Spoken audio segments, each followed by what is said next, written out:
Assalamualaikum warahmatullahi wabarakatuh. Halo semuanya, selamat datang di channel ini, di mana kalian bisa mendapatkan informasi seputar teknologi dan hal menarik lainnya. Di video sebelumnya, saya sudah membahas tentang model infrastruktur jaringan, mulai dari pengertian, apa itu networking, network security, hingga jenis-jenis model infrastruktur jaringan. Video kali ini masih seputar jaringan komputer, dan yang kita bahas kali ini tentang standarisasi jaringan komputer.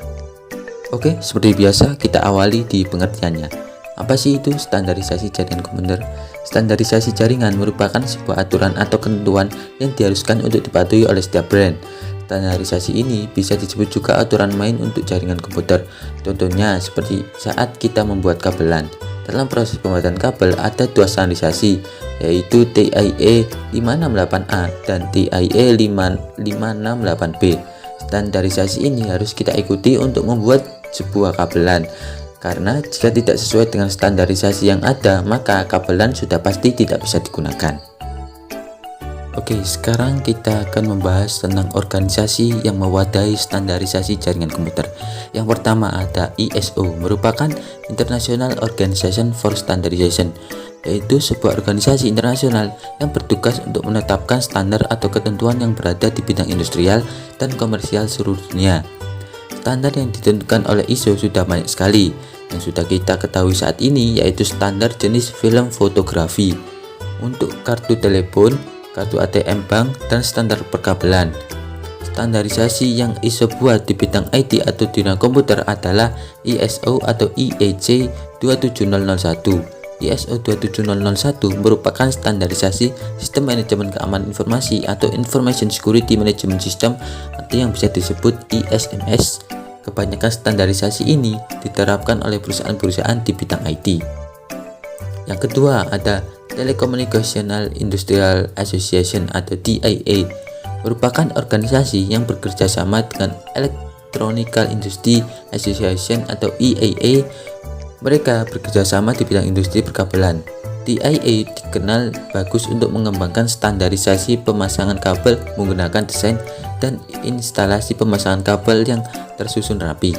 Karena itu dapat mendukung suatu cakupan aplikasi yang luas dan memenuhi kebutuhan kecepatan yang tinggi untuk saat ini dan masa depan. Contoh standarisasi TIA atau AAA yang sudah kita tahu yaitu TIA atau AIA 568A dan TIA atau AIA 568B. Sebagai anak TKJ pastinya kita sering mematuhi standarisasi itu pada saat kita sedang melakukan cramping table. Oke, yang ketiga ada IEEE atau Institute of Electrical and Electronic Engineer, merupakan organisasi internasional yang bertujuan mengembangkan teknologi untuk meningkatkan derajat manusia. Sebelumnya IEEE memiliki kepanjangan yang di dalam bahasa Indonesia berarti Institut Insinyur Listrik dan Elektronik. Namun kepanjangan itu sudah tidak lagi digunakan karena seiring perkembangannya bidang ilmu dan aplikasi yang diperdalam organisasi ini sehingga kata elektronik sudah tidak lagi digunakan. IEEE mencakup pengembangan di bidang telekomunikasi, jaringan komputer, kelistrikan, elektrik, dan antariksa. Next kita akan membahas tentang OSI dan TCP. OSI adalah standar komunikasi yang diterapkan di dalam jaringan komputer. Standar itulah yang menyebabkan seluruh alat komunikasi dapat saling berkomunikasi melalui jaringan. Model referensi OSI atau Open System Incorporation menggambarkan bagaimana informasi dari suatu software aplikasi di sebuah komputer berpindah melewati sebuah media jaringan ke satu software aplikasi di komputer lain. Model referensi OSI secara konseptual terbagi ke dalam 7 lapisan, di mana masing-masing lapisan memiliki fungsi jaringan yang spesifik. Model Open System Interconnection atau OSI diciptakan oleh International Organization for Standardization atau ISO yang sudah kita bahas tadi, yang menyediakan kerangka logika terstruktur bagaimana proses komunikasi data berinteraksi melalui jaringan. Standar ini dikembangkan untuk industri komputer agar komputer dapat berkomunikasi pada jaringan yang berbeda secara efisien. Ada 7 Tujuan utama penggunaan model OSI adalah untuk membantu desainer jaringan memahami fungsi dari tiap-tiap layer yang berhubungan dengan aliran komunikasi data, termasuk jenis-jenis protokol jaringan dan metode transmisi. Terdapat 7 layer pada model OSI. Setiap layer bertanggung jawab secara khusus pada proses komunikasi data.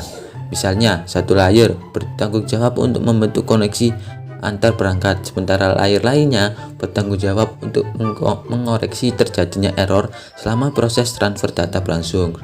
Model layer OSI ini dibagi dalam 2 grup, yaitu upper layer dan lower layer. Ya, seperti di anime Kimetsu no Yaiba ya, ada upper moon dan lower moon. Oke, upper moon fokus pada aplikasi penggunaan dan bagaimana file direpresentasikan di komputer. Untuk network engineer, bagian utama yang menjadi perhatiannya adalah pada lower layer. Lower layer adalah inspirasi komunikasi data melalui jaringan aktual. Oke, yang ketujuh ada application layer. Lapisan ketujuh ini menjelaskan spesifikasi untuk lingkup di mana aplikasi jaringan berkomunikasi dengan layanan jaringan, menyediakan jasa untuk aplikasi pengguna. Layer ini bertanggung jawab atas pertukaran informasi antara program komputer seperti program email dan servis lain yang berjalan di jaringan, seperti server printer atau aplikasi komputer lainnya. Berfungsi sebagai antarmuka dengan aplikasi dengan fungsionalitas jaringan, mengatur bagaimana aplikasi dapat mengakses jaringan dan kemudian membuat pesan-pesan kesalahan. Yang keenam, presentation layer.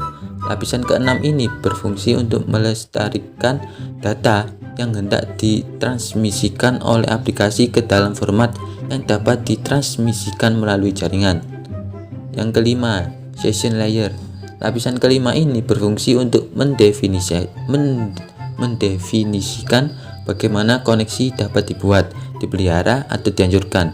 Selain itu, di level ini juga dilakukan resolusi nama. Oke, yang tiga tadi adalah upper layer. Sekarang kita menuju ke lower layer. Yang keempat ada transport layer. Lapisan keempat ini berfungsi untuk memecah data ke dalam paket-paket data serta memberikan nomor urut ke paket-paket tersebut sehingga dapat disusun kembali pada sisi tujuan setelah diterima. Selain itu, pada level ini juga membuat sebuah tanda bahwa paket diterima dengan sukses dan mentransmisikan ulang terhadap paket-paket yang hilang di tengah jalan. Yang ketiga ada network layer. Lapisan ketiga ini berfungsi untuk mendefinisikan alamat-alamat IP, membuat header untuk paket-paket, dan kemudian melakukan routing melalui internet networking dengan menggunakan router dan switch layer 3. Yang kedua ada data link layer. Lapisan kedua ini berfungsi untuk menentukan bagaimana bit-bit data dikelompokkan menjadi format yang disebut sebagai frame. Selain itu, pada level ini terjadi koreksi kesalahan, flow control, penyelamatan perangkat keras seperti halnya media access control address atau MAC address, dan menentukan bagaimana perangkat-perangkat jaringan seperti hub, bridge, repeater, dan switch layer 3 beroperasi. Spesifikasi IEEE 802 membagi level ini menjadi 2 level anak, yaitu lapisan logical link control atau LLC dan lapisan media access control atau MAC. Yang pertama ada physical layer. Lapisan ke-1 ini berfungsi untuk mendefinisikan media transmisi jaringan, metode penyialan, sinkronisasi bit, arsitektur jaringan seperti halnya Ethernet atau token ring, topologi jaringan, dan pengkabelan. Selain itu, level ini juga mendefinisikan bagaimana network internet card atau NIC dapat berinteraksi dengan media kabel atau audio. Next kita akan membahas tentang TCP atau IP. TCP atau IP singkatan dari Transmission Control Protocol atau Internet Protocol yang diterjemahkan menjadi protokol kendali transmisi atau protokol internet, yang merupakan gabungan dari protokol TCP dan IP sebagai sekelompok protokol yang mengatur komunikasi data dalam proses tukar-menukar data dari satu komputer ke komputer lain di dalam jaringan-jaringan yang akan memastikan pengiriman data sampai ke alamat yang dituju. Arsitektur TCP atau IP diperbandingkan dengan DARPA Reference Model dan OSI Reference Model. Arsitektur TCP atau IP tidaklah berbasis model referensi 7 lapis OSI, tetapi menggunakan model referensi dari DARPA. Seperti diperlihatkan dalam diagram, TCP atau IP mengimplementasikan arsitektur berlapis yang terdiri atas 4 lapis. 4 lapis ini dapat dipetakan meski tidak secara langsung terhadap model referensi OSI. 4 lapis ini kadang-kadang disebut sebagai terpa model, internet model, atau dot model. Mengingat TCP atau IP merupakan protokol yang awalnya dikembangkan dari proyek ARPANET yang dimulai oleh Departemen Pertahanan Amerika Serikat. Setiap lapisan yang memiliki oleh kumpulan protokol TCP atau IP dialokasikan dengan protokolnya masing-masing. Oke, ada apa saja sih di dalam TCP atau IP itu? Oke, kita masuk yang pertama. Ada protokol lapisan aplikasi yang bertanggung jawab untuk menyediakan akses kepada aplikasi terhadap layanan jaringan TCP atau IP. Protokol ini mencakup protokol Dynamic Host Configuration Protocol atau DHCP, Domain Name System atau DNS, Hypertext Transfer Protocol atau HTTP, File Transfer Protocol atau FTP, Talent, Simple Mail Transfer Protocol atau SMTP, Simple Network Management Protocol atau SNMP, dan masih banyak protokol lainnya. Yang kedua, ada protokol lapisan antar host, berguna untuk membuat komunikasi menggunakan sesi koneksi yang bersifat connection oriented atau broadcast yang bersifat connectionless. Protokol dalam lapisan ini adalah Transmission Control Protocol atau TCP dan User Datagram Protocol atau UDP. Yang ketiga, ada protokol lapisan Internet Network, bertanggung jawab untuk melakukan pemetaan atau routing dan ekspekulasi paket-paket data jaringan menjadi paket-paket IP. Protokol yang bekerja dalam lapisan ini adalah Internet Protocol atau IP, Address Regional Protocol atau ARP, Internet Control Managed Protocol atau IGMP, dan Internet Group Management Protocol atau IGMP. Yang keempat, ada protokol lapisan antarmuka jaringan, bertanggung jawab untuk meletakkan frame-frame jaringan di atas media jaringan yang digunakan.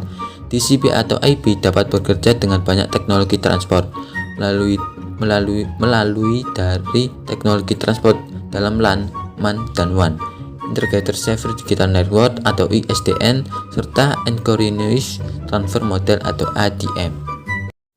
Oke, untuk pembahasan yang terakhir kita akan membahas tentang kegunaan dari standarisasi jaringan komputer atau keuntungannya. Yang pertama, untuk dapat digunakan banyak orang. Untuk sebuah hardware handphone, kita harus mempunyai sebuah standarisasi untuk dapat menggunakannya pada banyak orang. Sebuah handphone harus memenuhi standar atau kriteria tertentu untuk dapat digunakan, seperti frekuensi sinyal yang dimilikinya, kartu SIM apakah yang bisa dipakai oleh handphone itu, dan lain sebagainya. Jadi intinya, sebuah standarisasi ini harus dapat digunakan oleh banyak orang dan harus dapat berjalan dengan baik. Yang kedua, memudahkan komunikasi satu sama lain. Komunikasi sangat penting dalam kehidupan kita.